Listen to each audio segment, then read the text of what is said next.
क्या हो अगर बचपन से ही कोई साया आपको देख रहा हो, लेकिन वो साया सिर्फ आपको दिखाई दे और दुनिया में किसी और को नहीं। ये कहानी है आरोही की, एक ऐसी लड़की की जिसे जिंदगी में बचपन से ही एक अदृश्य हमासफर था। जब आरोही सिर्फ 6 साल की थी, वह अक्सर अपने कमरे में अकेली खेलती रहती थी, लेकिन उसे हमेशा लगता था कि कोई उसके पास बैठा है।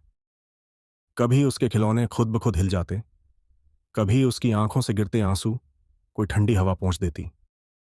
घर वाले हंसते और कहते, यह सब तुम्हारी कल्पना है। लेकिन आराई ही जानती थी, यह कल्पना नहीं, कोई मौजूदगी है। साल बीतते गए और आराई ही जवान हो गई, पर वो साया कभी उससे दूर नहीं हुआ, बल्कि उम्र के साथ वह साया और करीब आता गया। कभी उसके पीछे पीछे चलता, कभी उसके कंधे पर हल्का सा स्पर्श छोड़ जाता। डर भी लगता था, पर उस डर में एक अजीब सी अपनापन भी था, जैसे वो साया उसे बचपन से पहचानता हो। एक रात आराई ही पढ़ाई कर रही थी। अचानक कमरे की लाइट झपकी और उसके सामने धुंध में एक आकृति बनने लगी। लंबा कद, चौड़ी आकृति और धुंधली सुनहरी आंखें। पहली बार साया बोल उठा, आराई ही, मैं हमेशा से तुम्हारे साथ हूं। आराई ही कांप गई। उसने धीमी आवाज में पूछा, तुम कौन हो?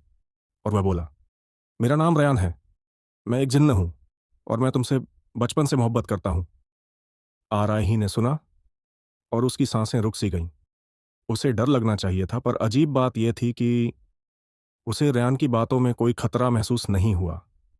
उसकी आंखों में न नफरत थी, न गुस्सा, बस एक ऐसी मोहब्बत जो इंसानों में मिलना मुश्किल है। सालों की हर याद, गिरने पर संभालने वाला साया, रातों में उसकी रोती आवाज को शांत करने वाली ठंडी हवा और अकेलेपन में साथ बैठने वाली अनदेखी मौजूदगी, सब अब एक ही सच में बदल गई थी। वो सब रयान था। लेकिन जिन्न और इंसान का रिश्ता कभी आसान नहीं होता।